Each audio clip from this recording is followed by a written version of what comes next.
Bismillahirrahmanirrahim, par le nom d'Allah, clément, miséricordieux, madame, mademoiselle, monsieur, chère auditrice, cher auditeur, bienvenue à toi pour cette huitième partie dans la présentation de mon essai de réflexion autour de la thématique de sujets d'actualité dont j'ai intitulé l'ouvrage Tout le monde peut tuer, question de circonstance, ou les signes prémonitoires d'une radicalité. Aujourd'hui, dans cet épisode, je te propose de communier ensemble entre juifs, chrétiens et musulmans. La Coranothérapie te présente ta chaîne YouTube pour une école citoyenne, pédagogique, associative et participative. Ta première cyberécole en ligne intitulée Pacte, projet d'accompagnement coranothérapeutique d'émancipation. École Pacte, projet d'accompagnement coranothérapeutique d'émancipation. École familiale, gratuite, publique et à ciel ouvert. Cycle d'études adressé naturellement aux adolescents du lycée et plus précisément aux élèves de classe terminale, ainsi qu'à toutes celles et ceux qui puissent réfléchir sur un essai de réflexion.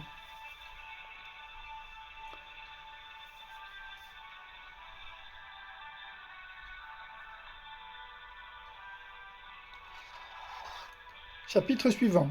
Convertissons-nous à l'amour.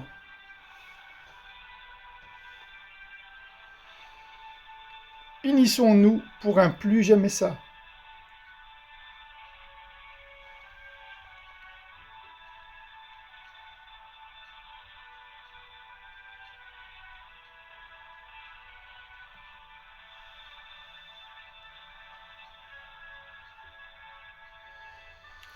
Les obsèques du père Jacques Hamel prônent la tolérance et la fraternité.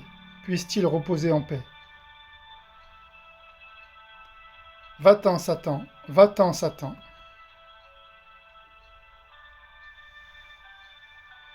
Le message de l'archevêque Dominique Lebrun est une invitation au partage et à l'entreconnaissance ou l'interconnaissance. D'ailleurs, c'est par son appel et par son invitation que je me suis rendu aujourd'hui, lundi 15 août 2016, dans une église, une maison de Dieu, pour participer à l'office avec les fidèles présents dans la salle. C'est pourtant en visite chez mes parents à Villeurbanne, limitrophe avec Lyon, cet été, que j'ai pu témoigner en direct à la télé de l'émouvante cérémonie d'adieu à un homme de Dieu. Moi, simple citoyen musulman d'origine stéphanoise, né à Saint-Étienne, en Loire, bête noire des gones lyonnais, au passage, entendre qu'un prêtre est assassiné dans sa paroisse à Saint-Étienne-du-Rouvray, près de Rouen. Ah, si j'étais sur place, je n'aurais manqué pour rien au monde de prendre place avec l'assistance qui se tenait dehors, parapluie en main. Quelle discipline, quelle dignité, cela force le respect juste d'en parler. Est-ce le fruit du hasard si cet événement se déroule dans une ville qui porte ce nom? Les Daéchiens étaient-ils suffisamment instruits et renseignés pour savoir que le premier martyr de l'histoire chrétienne au 1er siècle de notre ère était Étienne, surnommé depuis par l'Église le Saint?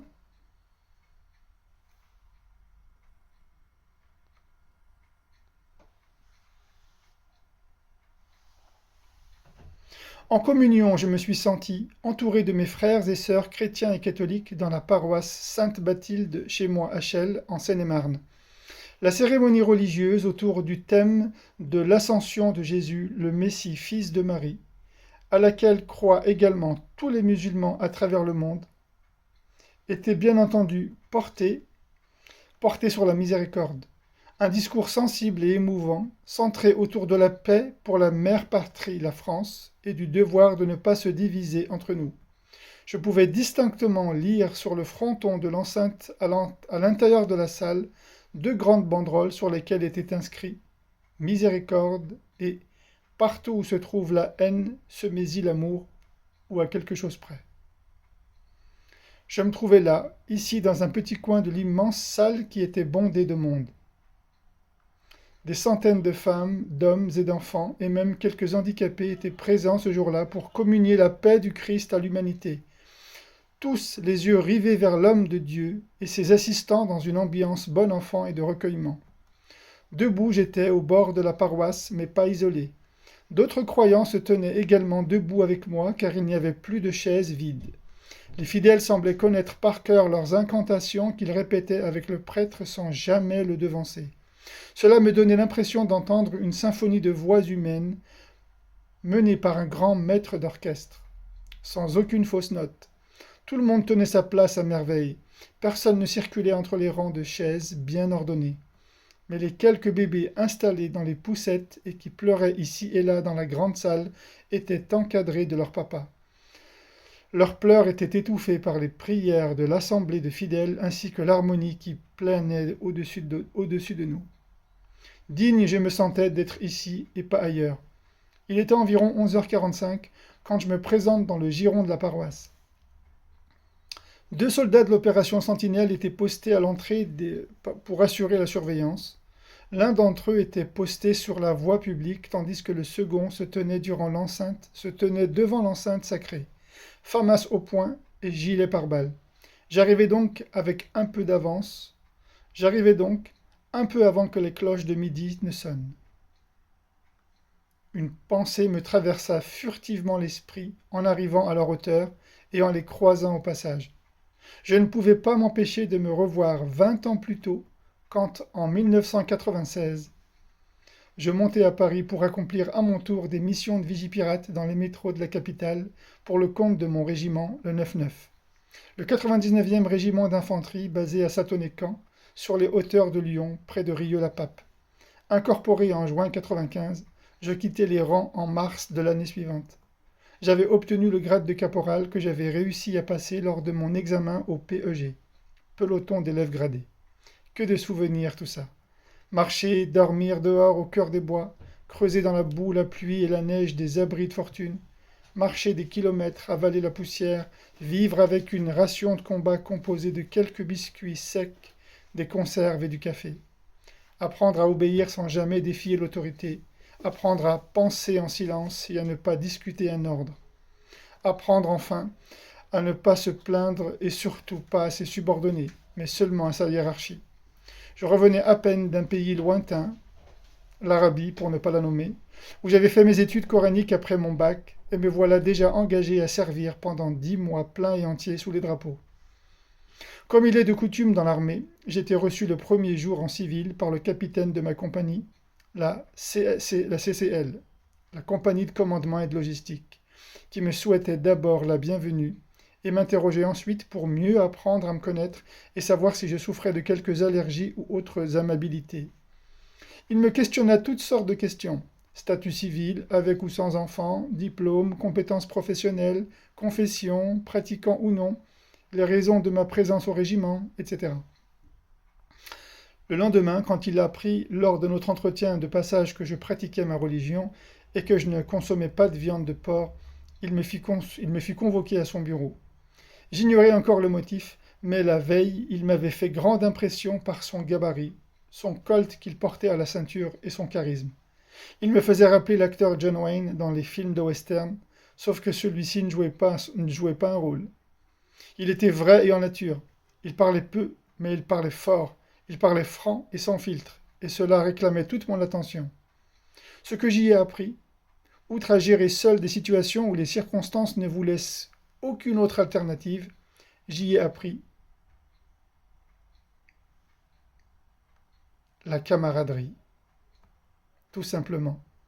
C'est vrai, la camaraderie, c'est la première chose à laquelle il faut s'attacher et tout de suite. En terrain hostile, ce qui compte d'abord, c'est les copains de chambre.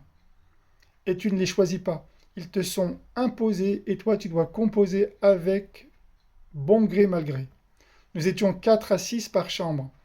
La mienne était composée d'un musulman, en ma personne, en l'occurrence, 3 chrétiens, un juif et un athée. Mais tous français et fiers de l'être. C'est formidable ce que l'homme peut arriver à s'adapter dès lors qu'il y met un peu de bon sens et de bonne volonté. Sinon, j'en ai vu un certain nombre au cours des incorporations à ne pas supporter la vie en collectivité et à péter les plombs, littéralement. Tous les 2 mois, lors de l'arrivée d'un nouveau contingent, il fallait s'attendre au pire. Nos collègues de la cellule soins psychiatriques étaient débordés de travail chaque première semaine. Tous les 2 mois. On pouvait les entendre crier et répéter dans les couloirs à longueur de journée « P4, réformé » ou encore « Réformé, P4 ». Qu'est-ce qu'on pouvait bien se marrer. Ça suscitait même parfois des jaloux au point que certains appelés essayaient de soudoyer les sous-offres pour décrocher le médaillon et se faire ensuite dégommer du régiment. Mais l'inconvénient, c'est que tu es fiché dans les dossiers de l'administration à vie. Ton nom circule dans les terminaux du ministère de la Santé et tu ne peux plus aspirer à travailler dans certains domaines d'activité. P4 est une formulation médicale qui signifie en langage psychiatrique que le nouvel incorporé ne peut pas effectuer son service militaire, il est déclaré inapte au service national. Pour quel motif? Parce qu'il est classé dans la catégorie des grands malades psychiatriques qui nécessitent une prise en charge médicale. Ah, l'armée avec le recul, tu ne gardes que des bons moments. Et ce qui est étrange quand tu t'en rappelles, c'est que ces moments ne sont jamais des instants de solitude, mais des moments de groupe. Parce que la galère se vit mieux en la partageant. Trêve de plaisanterie. En ouvrant la porte, juste avant d'avancer, je saluais l'autorité. On nous avait appris dès le premier jour à savoir se mettre au garde à vous. Le capitaine me remettait alors un trousseau de clés en m'interpellant sur un ton ferme et paternel. Tenez, monsieur Sidoum, voilà les clés d'un local qui conviendra à votre pratique. Sachez le maintenir en état. Autre chose aussi. J'ai donné des consignes à l'ordinaire. C'est le nom de la cantine où se restaurent les militaires du rang. Les sous-officiers et officiers, quant à eux, ils déjeunent et dînent aux messes. Pour que l'on ne vous serve pas de viande de porc. Dorénavant, vous mangerez cachère et j'y veillerai, croyez-moi. Il n'a jamais dérogé à sa parole d'homme et d'officier. Comme il ne s'est jamais présenté dans mon petit lieu de culte de fortune, ni même envoyé quelqu'un pour me faire surveiller. Rendez-vous compte, en pleine période d'attentat terroristes à l'époque, 95, la France et le territoire tout entier étaient sous très haute surveillance, et mon régiment comptait parmi les plus disciplinaires de la région Rhône-Alpes. Mais parce que je n'avais rien à me reprocher, et aussi et surtout parce que j'avais affiché mes intentions dès notre première entrevue, et ça les militaires aiment quand un soldat du rang parle avec franchise et sans détour. Comme ça, ils savent tout de suite à qui ils ont affaire. Voilà comment j'ai pu me sentir à l'aise durant tout mon séjour à l'armée en réussissant à gérer les moments difficiles quand ils se présentaient, alors que j'étais marié et père d'un enfant en bas âge. J'avais même le droit de conserver ma petite barbe et ma bague de mariage, sauf pour ceux qui ne l'entretiennent pas, bien entendu, ni les célibataires qui s'entouraient de plein de bagues autour des doigts. À la fin de la cérémonie religieuse, donc, je pouvais observer les croyants se congratuler. Ils se serraient la main en se souhaitant réciproquement la paix du Christ sur eux. Agréablement surpris, je dois le dire, de constater que quelques femmes et hommes venaient à moi pour me souhaiter aussi cette paix en me tendant la main. Je ne manquais pas de leur tendre la mienne en leur souhaitant à mon tour la paix sur eux également. En quittant la paroisse Sainte-Bathilde, à Chelles, le prêtre se tenait là, debout, devant la porte, pour accompagner ses ouailles. Il m'avait remarqué avec mon petit chapeau sur la tête. Je me suis approché de lui pour le saluer et le remercier pour la profondeur de son sermon et l'émotion que j'avais ressentie. J'aurais apprécié discuter davantage avec la figure d'homme de Dieu qu'il représente, mais je ne voulais pas me montrer une gêne au milieu du passage. Moi, le seul musulman peut-être présent au cœur de toute cette foule de gens charmants et accueillants. Je constatais au fond de moi, hélas, qu'il n'y avait pas d'autres coreligionnaires musulmans pouvant partager en ma modeste compagnie ce pur instant de solidarité et de fraternité au nom d'un seul et unique Dieu. Je sortais donc tout content d'avoir répondu favorablement à l'invitation de l'archevêque de Rouen, qui avait convié en masse les gens à se rendre ce jour-là dans une église pour rendre un dernier hommage au père Hamel. Et surtout décidé il est à unir les autres communautés de foi pour un plus jamais ça. Un musulman répondant à l'appel d'un chrétien. Oui, c'est possible, et pourquoi pas. C'est non seulement possible, mais encore plus réalisable quand l'appel vient d'une haute autorité catholique au nom de l'intérêt général et pour le rapprochement des communautés de fidèles de toute confession. C'est même un devoir moral.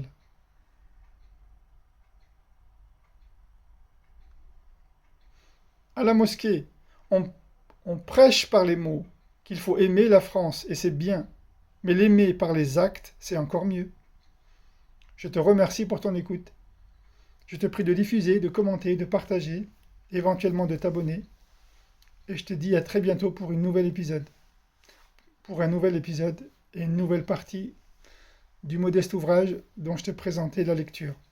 Wassalamu alaikum wa rahmatullah.